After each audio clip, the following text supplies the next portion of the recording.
Hey everyone, just want to welcome you to week 11, module 11 for System Dynamics, ME 111. A couple bookkeeping items for this week.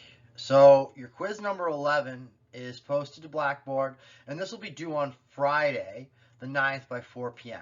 Now the big ticket item this week here is your second and final midterm exam here. So this will be a one-day exam. This was typically an exam that's designed to be taken in class in the 90 minutes. So this time I've gone to 3 problems rather than the standard 2 problems because I'm giving you 12 hours to do this. So it's going to be released at 6 a.m. on Wednesday the 11th, and it'll be due at 6 p.m. on the 11th as well. These are going to be very similar problems you've seen as in-class examples and homework problems. The format I'm expecting is the same as we've done for all the homeworks in exam 1. So if you're not sure of these, please reference the homework guidelines for the details on the formatting, grading, and submission for this exam. So reminder, as always, I have office hours scheduled on Tuesdays and Wednesdays from 9:30 a.m. to 10:30 a.m.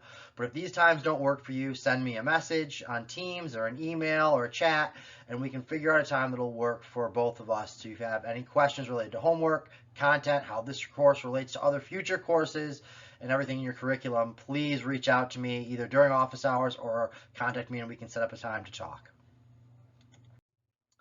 So this week we're jumping into chapter 11. So in chapter 11, what we're going to talk about here is the control system design, in particular the root locus plots. So last week in module 10, we discussed a lot of the feedback control system. So we're going to continue on with a little bit of that and try to develop a little bit more systematic approach to how we can optimize our systems using this root locus plot. So a couple things we're going to concentrate on within this section here. One, how do we sketch a root locus plot for lower order models? How do we use MATLAB to obtain the plots for the higher order models?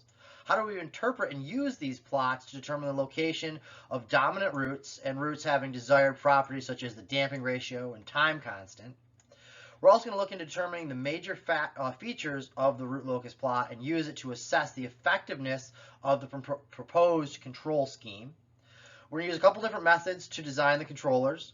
We're going to take a look at designing a control system to avoid actuator saturation.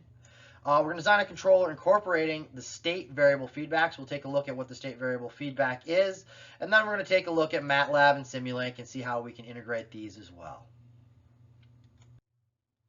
So this module is going to be broken down into 3 different sections. The first section here is going to be our module 11.1. So this is going to focus primarily on our root locus plots and designing using these plots and how we can optimize and tune our controllers using them. So going along with our textbook here, section 11.1 is going to involve the root locus plots, and section 11.2 is going to be focusing on design using the plots.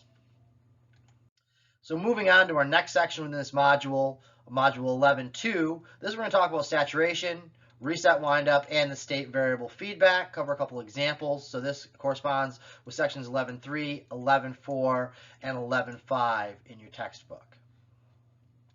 The last section here, module 11.3, is MATLAB and Simulink applications. So I'll go through a couple of MATLAB applications. I'll include some of these in my lecture slides, and I'll post a couple of videos utilizing MATLAB for our root locus plots as well.